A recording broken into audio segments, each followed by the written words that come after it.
Okay. Hello, Bisky. Hi, Davidson. All right. What's that?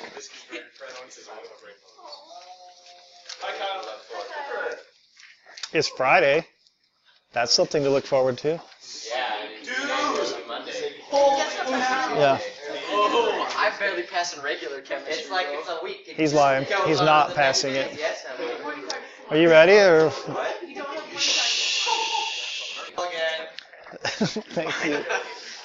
Woo. Most of these lately I've just cut out the beginning because we wasted 2 minutes of time. Oh well. So I apologize. All right, so most of the rest of this chapter is qualitative information. Yay, numbers. No? Oh wait, colors. Colors. Yep, real about colors. All right, here we go. Some other things that will affect the rate of a chemical reaction is the temperature. So generally, as temperature increases, so does the reaction rate. That is not always 100% true, but in general, it most of the time is true. This is because K is temperature dependent. So that's why you would put your glow stick in the freezer at night with your desperate hope that it will still glow in the morning. Even though you wake up in the morning, it's not dark anymore. So you put it in hot water, it'll be brighter. And it will last a lot less. Microwave. That's a mistake. I wouldn't put it in the microwave. All right, so No. this would be just a typical curve of a reaction rate as the temperature was increased. Easy enough? That's why we cook food. It's so that we can get the reactions between the things to start and to happen in a fast way. All right. Now, the collision model, or the collision theory. In a chemical reaction, bonds are broken and new bonds are formed. Molecules can only react if they collide with each other. So for a reaction to happen, they have to have physical contact. If they don't come into contact, they will not react.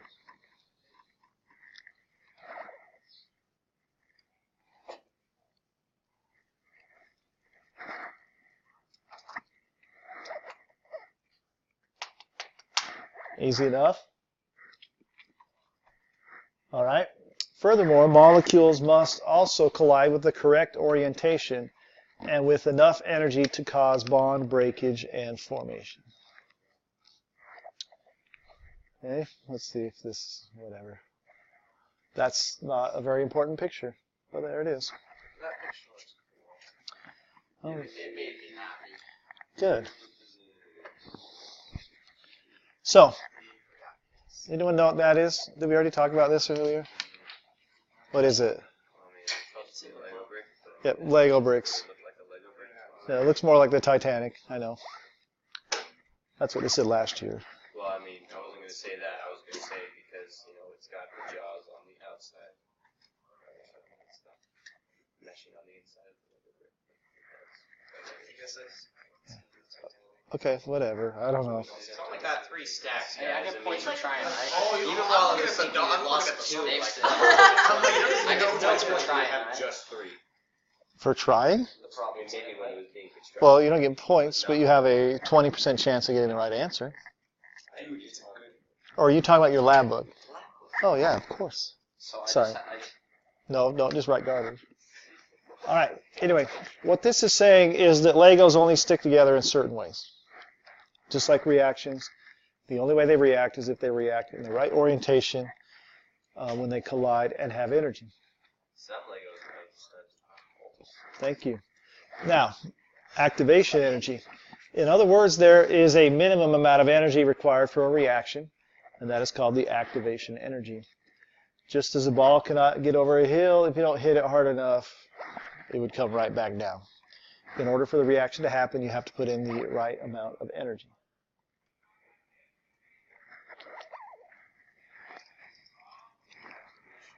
Now, we're probably going to test on Tuesday.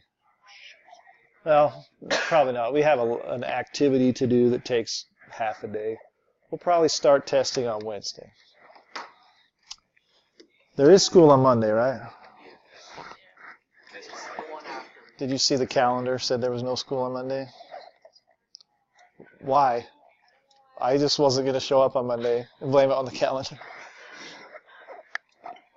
All right. If anyone is watching these in future years, check your schedule. You may have school on Monday or you may not. All right.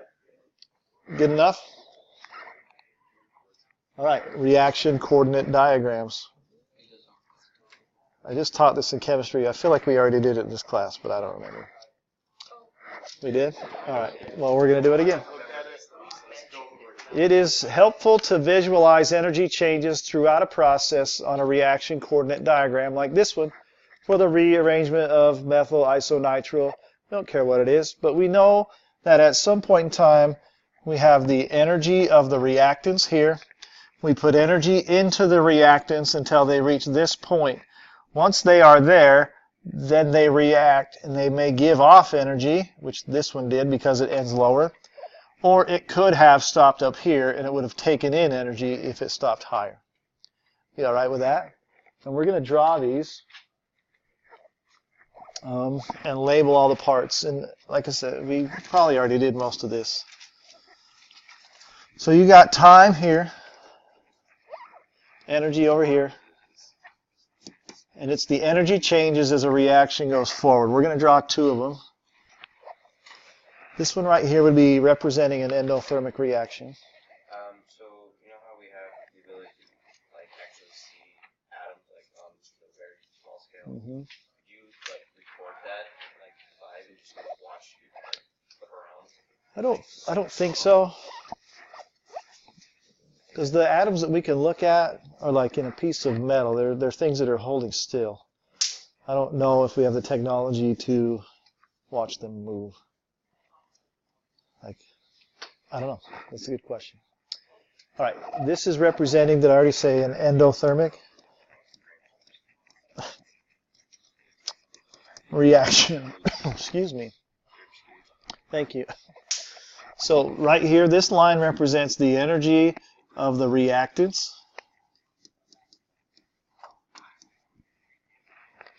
And the line up here is representing the energy of the products.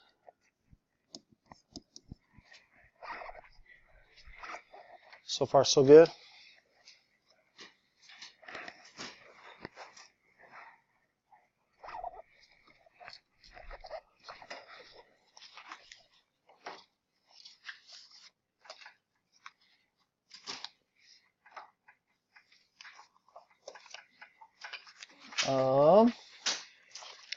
That's not right at all. These are so messed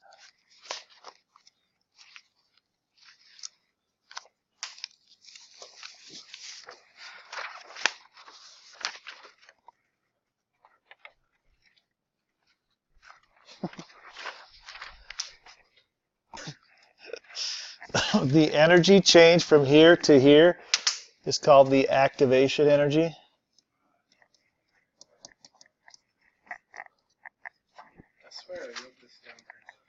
You did somewhere. We've talked about it at a different time somewhere. All right. And then right up here, activated complex.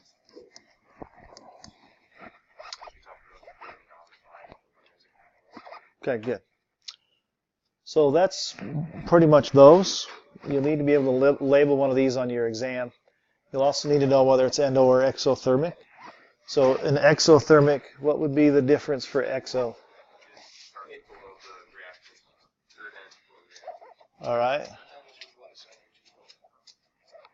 And then everything's the same. Yep. It was just the distance from here to here. And that would be energy gained or lost, right? Energy gained. Over here it would be the energy lost. It's really hard to write small on this. Is that a bubble wrap crown you're making? A tiara? It looks so cute. Beautiful. All right, are you okay with these? They're a piece of cake.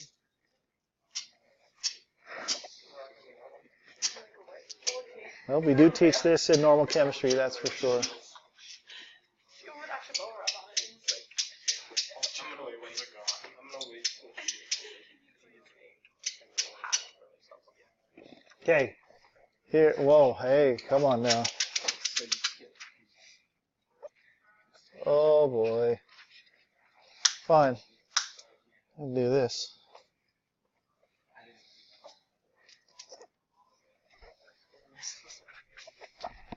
Okay, here we go. You're going to draw this. Methane reacts with oxygen in a simple combustion reaction. The activation is 22 kilojoules per mole, and the reaction releases 80 kilojoules per mole. Draw the reaction coordinate diagram. Hold on. Let's start this reaction at 100.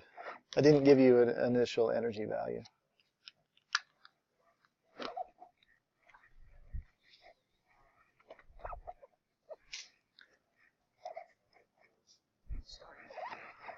Yeah, we're going to, what I'm saying is the initial energy is 100 joules.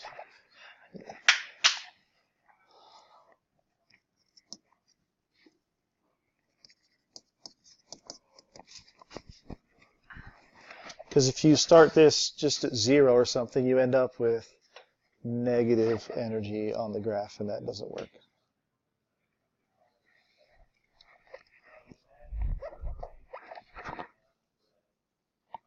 You hear that guy? Handsome devil, I'll bet. Off of someone on the AP Chem test, by the way. Because there's only like 5 of you in the entire room. And they don't let you sit in a group. It's sad. That'd be awesome. So, what's that? So we're going to start at 100. And then we're going to go up to what? 122. And then it releases 80. So am I going to go down 80 from here or 80 from 100? 80 from 100. Oh, dang. Well, I guess I'm not smart. That really is all you would have to put on there. Okay? So this is the energy in, but we measure the gain or loss from where we started. So the activation is always just that much above what it's started? Yep. And then once again, the reason I had you start at 100, if you just thought, oh, hey, I'll start at 0, I'll go up 22 and then down 80. We're at negative 80 joules. And like in math and all that, we can have negative to say it was released, but we don't have a negative in these types of graphs because we don't have negative values of energy in real life. Okay, good.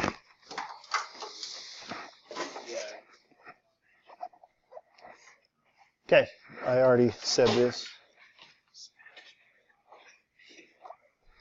Okay, so that was kind of just transition stuff into the third main type of questions on the exam from this unit.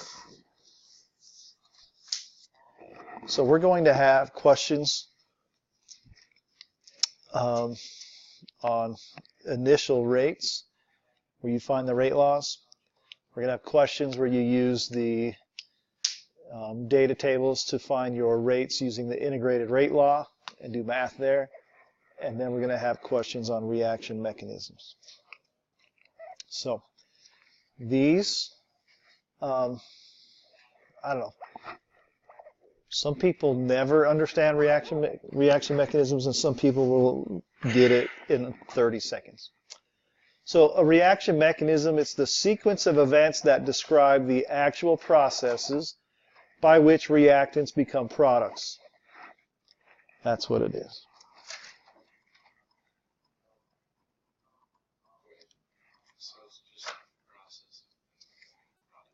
Right. Weird, huh?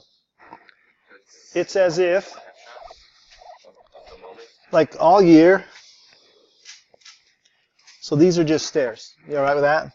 All year we've been pretty much talking about here and talking about here, our reactants and our products, but we've sort of ignored the steps it takes to get there. So, what's that? Yeah, that was a different stairs though. That was quantum, but that's okay. So what we mean by a reaction mechanism is if we have A plus B, C, and it goes to like A, B plus C, or something like that. So it might happen that in the first place, there might be, this is the overall reaction, but there's a middle step where A, B, and C combine into one thing. And then this is not like the best example. And then the next step would be that ABC turns into, so this would go to, sorry, it'd be A plus BC goes to ABC. And then the next step, ABC, might now break apart into AB plus C. So it's the actual steps it took to go from the products to the reactants. Now, if you look, it's pretty simple. Let me erase that so it's more clear. A plus B, C.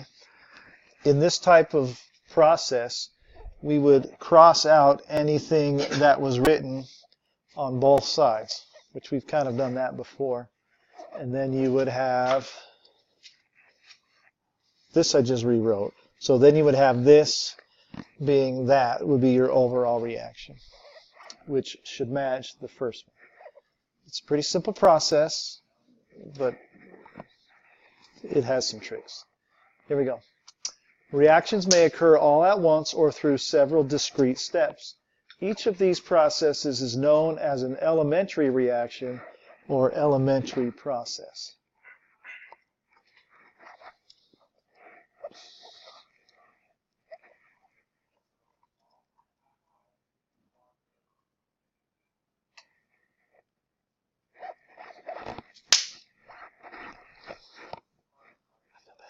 So the ones that are all at once, are those like I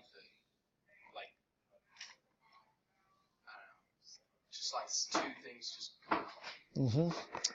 So if you just have A plus A goes to A2, then all that can happen is those two combine. But if you start making a more complex reaction, it'll have a lot more steps. What was that noise? There! All right, so here we go.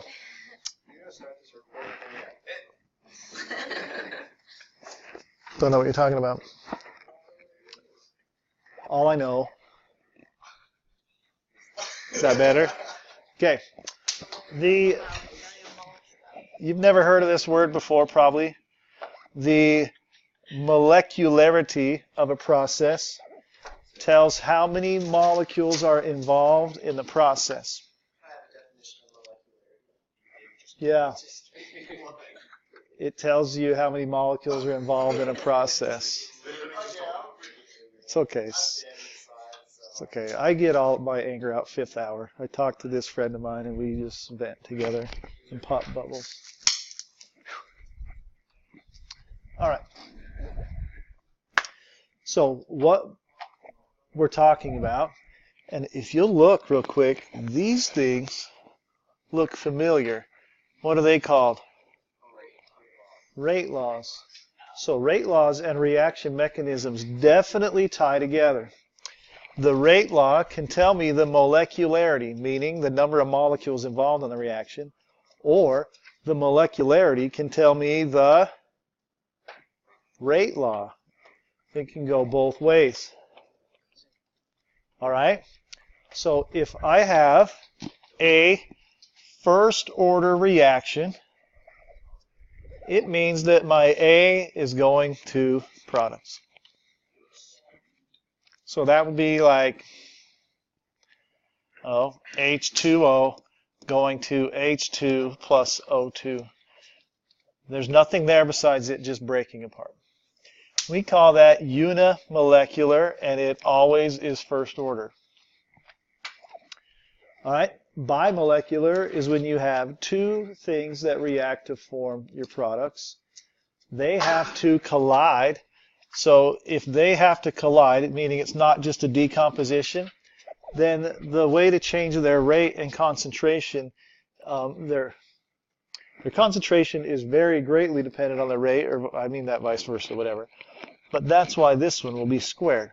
Because if you double the amount of stuff, the likelihood that those will collide is 4 times greater.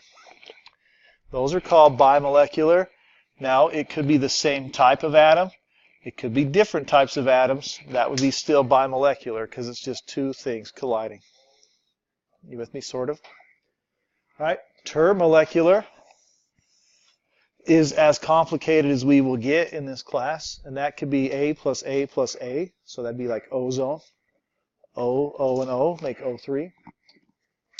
Termolecular, A, and B, so like H2O. Or termolecular, which is ABC as well. And those could be either, if it's the same one, it's A raised to the 3rd. If it's a 2 to 1, the exponents are 2 to 1. If it's a 1, 1 to 1, but they're different, it's each one raised to 1. And I know it's kind of weird, but they really can tell you either way. Given one, you can find the other, or the other, you can find the one.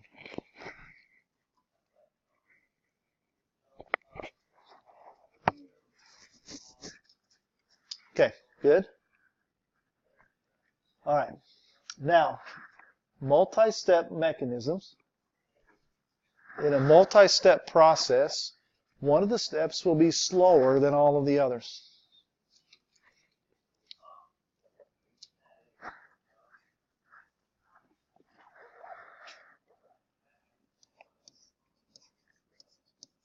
So we're going to talk about my son named Jace.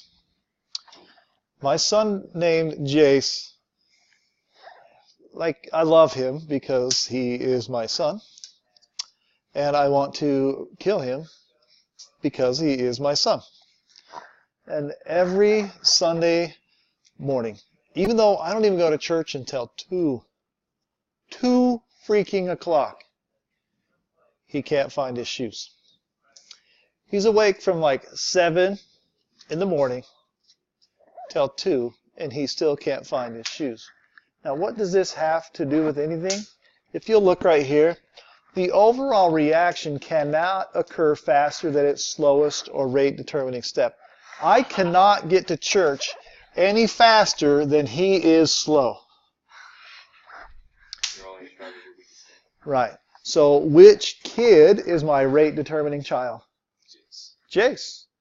All right. I have, no, Jace Davidson. I have a kid named Dallin.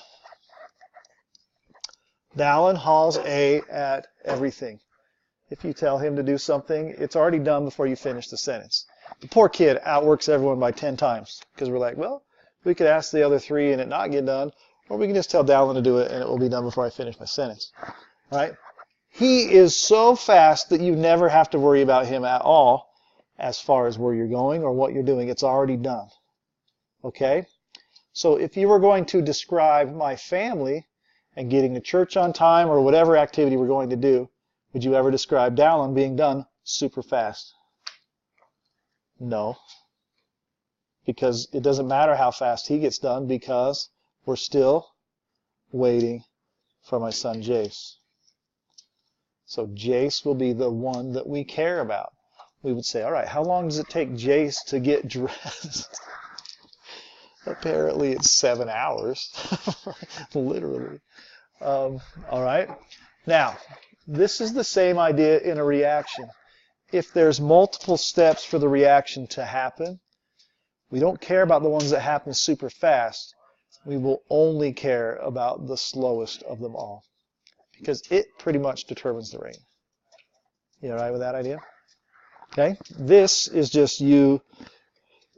We don't have toll booths here in Utah, but that's what this picture is. You wouldn't be able to go fast. Like your speed between here and there wouldn't matter if this booth was really slow.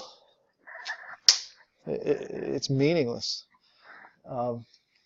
So for us, it's stoplights.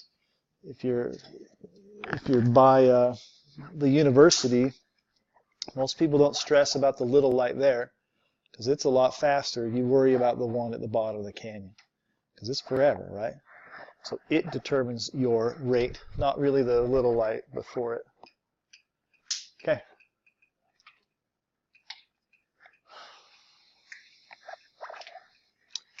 All right. The order of the reaction can give you clues about the mechanism, and the mechanism can give you clues about the order, whatever. I don't know. I said that a couple times.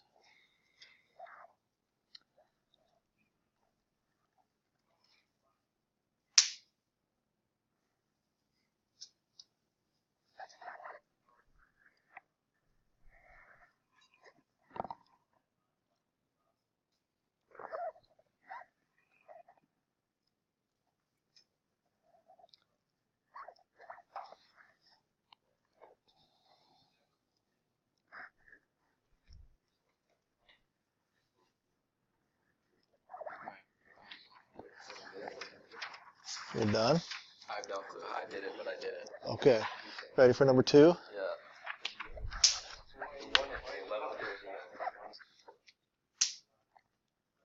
All right. So it says consider the following mechanism. You have A2 plus B2 goes to R plus C, and then A2 plus R goes to C. We have the slow and we have the fast. When we do this process, we're not going to care at all about the fast. We only care about the slow. So find the slow step and eliminate any intermediates, and then take the reactants in and before the slow step, and that will be the rate law. All that means is if this is the slow, I couldn't care less about this.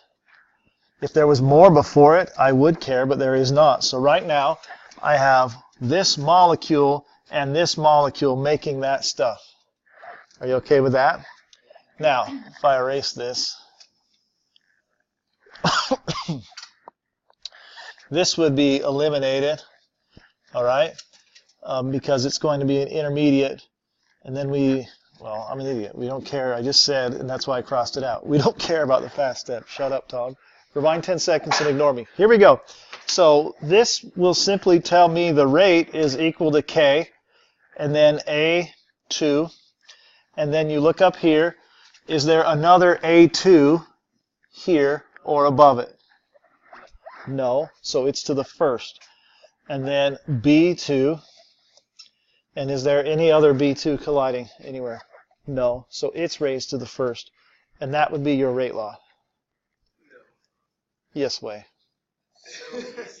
It is sort of easy. All right, now, if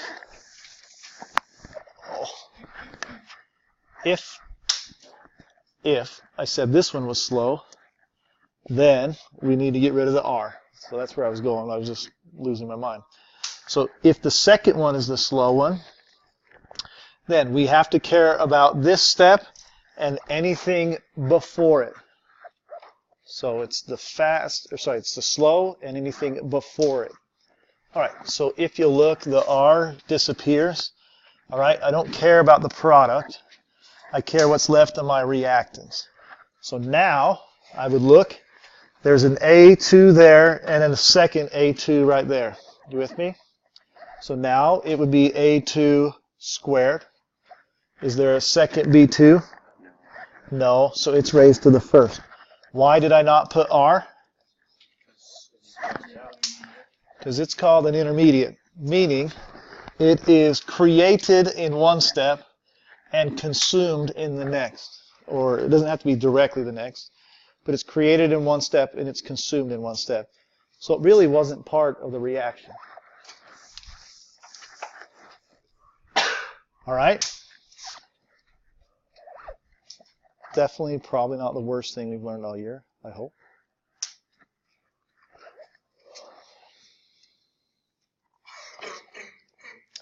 Okay, will you try and write the rate law for this based on that picture? Good. Now, here we go. So the first thing would be to identify the slow. It's the second, so it will include all of the reactants here except for any intermediate. An intermediate would be one that's on both sides of the arrow. And then we only care about the reactants. All right, so the rate would be equal to K O3 square. Mm-hmm. Okay. Easy enough.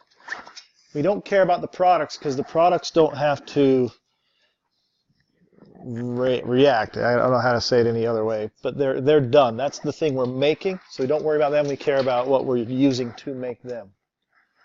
All right. Here's another one. Try that one, please.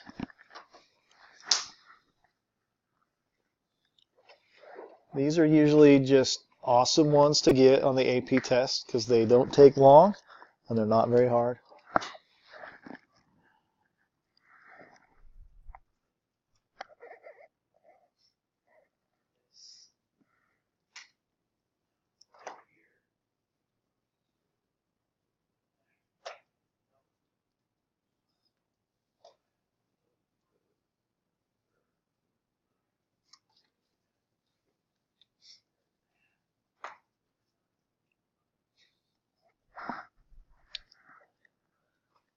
All right, tell your lab partner what's nice if the slow step is the first step.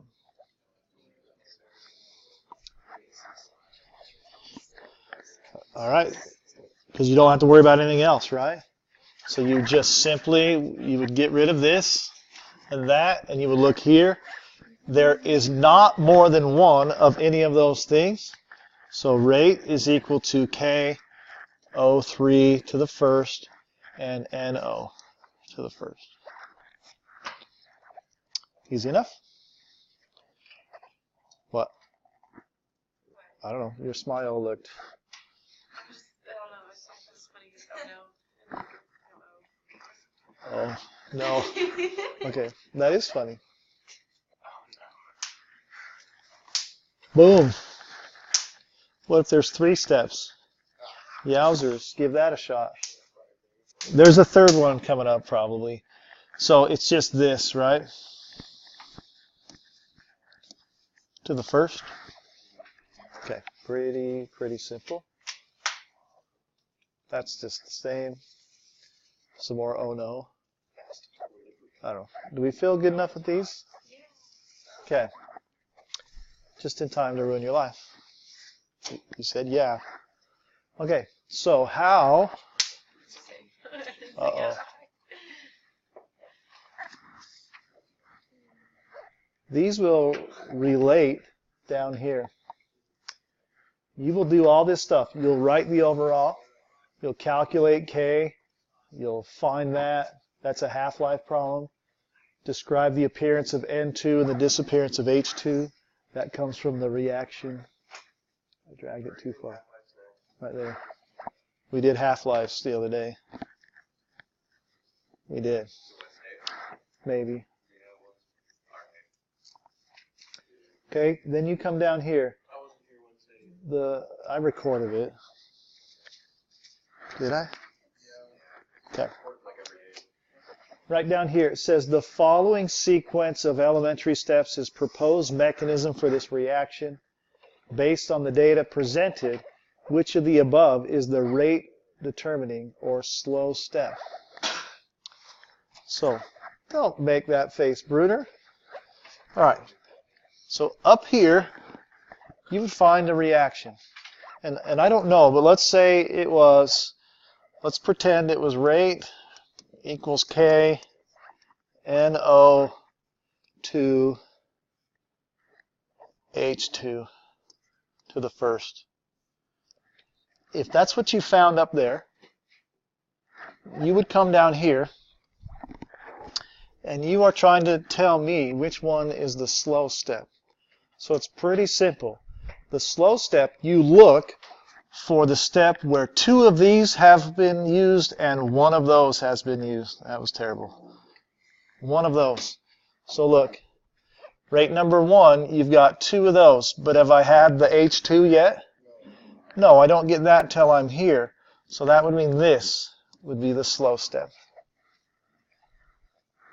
If the last one was the slow step, then this would be a 2. Because that's the second one of those. And these are being consumed and created. Does that, I don't know. I'm not going to ask if that makes sense because I think it does to the ones that get things and it doesn't to the ones that don't. But that's That's what your homework is. Here you go. Find a way to get a picture of this problem. Actually, I'll print this page, and your homework is to come with it done on Monday.